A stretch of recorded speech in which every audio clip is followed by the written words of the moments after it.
Hi, my name is Warren Shelton, and I'm here to do my oral presentation on the concept of training periodization. So, my general purpose of this is to inform the reader about the process of training periodization and how it affects athletes of all sports. So, to start things off, what exactly is training periodization? Well, this is a systematic planning of athletic or physical training which aims to reach the best possible performance in athletic competition.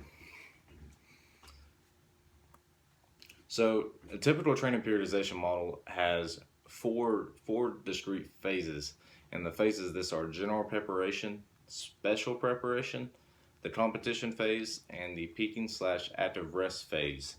So the general preparation phase, the goal of this is to build more lean tissue into the athlete while also getting the athlete accustomed to the program. So a reason for this, more lean tissue, so the concept bigger, faster, stronger, uh, for the amount depending on the sport. So, example, a bobsled athlete will focus more on like being bigger, faster, and stronger. As say a track athlete would focus more on like exercise to build more muscle, say for speed wise, for speed and explosive power. So it can vary between the different amounts of athletes or the different kinds of sports that you want to do.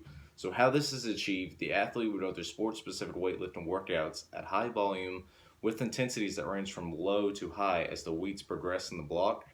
So during this phase, it is very common for your athlete to be really, really sore and very fatigued as the intensities progress because it's going to be like really, really intense as it first starts. So it really challenges the muscles in the body to be able to perform. So it's very interesting. So the next phase would be the specific preparation phase.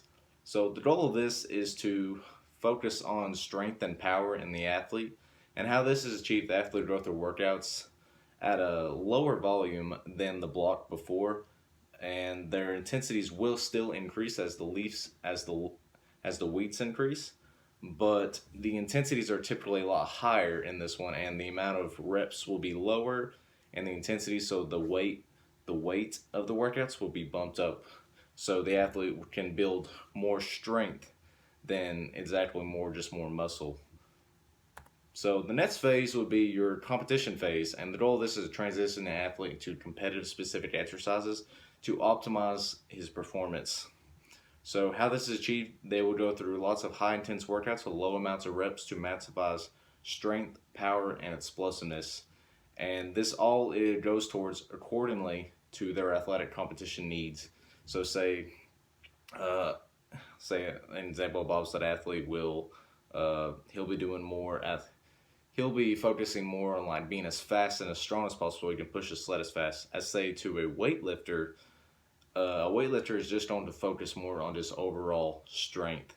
So this phase is very important, and it's also specifically tailored to what the athlete's needs are in his competition. So the next stage is the peaking slash active rest stage.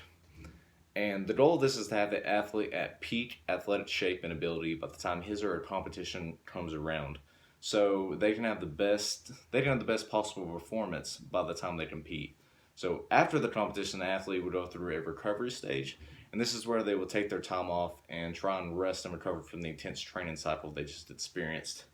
And how this is achieved, the athlete will go through what is called a taper, and this is where the workload of the athletes will be dialed back enough to where they can recover fully and also still have maximal strength, power, speed, explosive, etc. So it's kind of just you're kind of drawing back a think of it as like this, like you're drawing back a bow and arrow.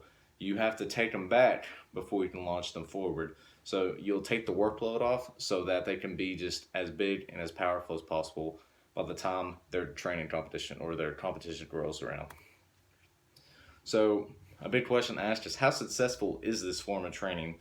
And one thing I found out in my research that athletes of all kinds who follow a structured periodization model have shown significant increase in athletic ability and competition performance. So how this is achieved in a block periodization model, an athlete would experience multiple peaks as their cycle progresses. So a peak is when they're at the best athletic ability and their top-notch performance level. So at that point in time, they will be the best that they can be. So in a block periodization model, they will experience multiple peaks as the model progresses. So this is good because some athletes will experience multiple competitions in a short time frame. So say like a college sports team or something where they have multiple games in a season. So if they're peaked several different times throughout the program, then they can be at peak athletic performance during most or if not all their competitions.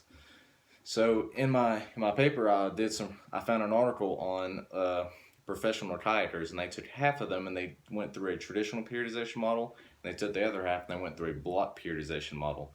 And during the block periodization model, where they had multiple peaks and multiple in their cycles, they experienced higher athletic achievement, and they competed better in their performance than the ones that went through the traditional model because of all the peaks that they went through. So periodization it comes in all forms, but picking the best model for what you're trying to do would be ideal.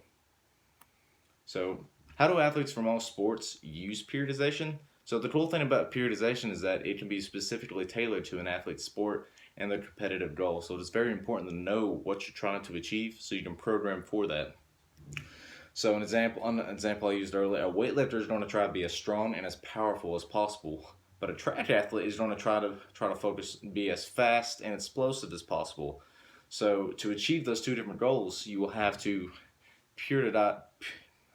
you'll have to specifically arrange your program accordingly to what your goals are for your competition.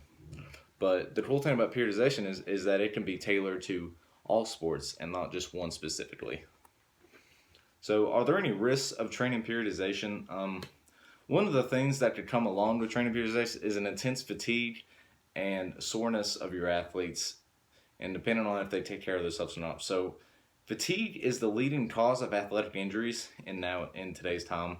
So it's very important to keep these little stressors monitored throughout the program, so you can say if an athlete is really fatigued or really sore, then you can kind of monitor their program around. So say if they have a really intense day and they're very fatigued or whatever, you could actually monitor their program to the point where, like, okay, we're not going to make them do this intense workout. We'll kind of lower the intensity and kind of dial it back a little bit so that it won't be so bad on them and they can actually recover a little bit, so you don't risk injury.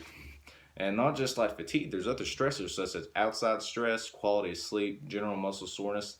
They all can have an effect on an athlete's training.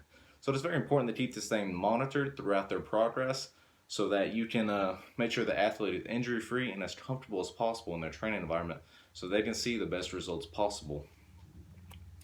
So in my conclusion, training periodization is a very effective way to train athletes of all sports, and it's very specific and highly monitored, and it's a very good way to see your athletic goals.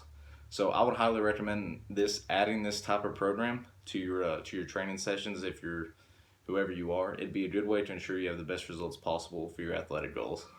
Thank you.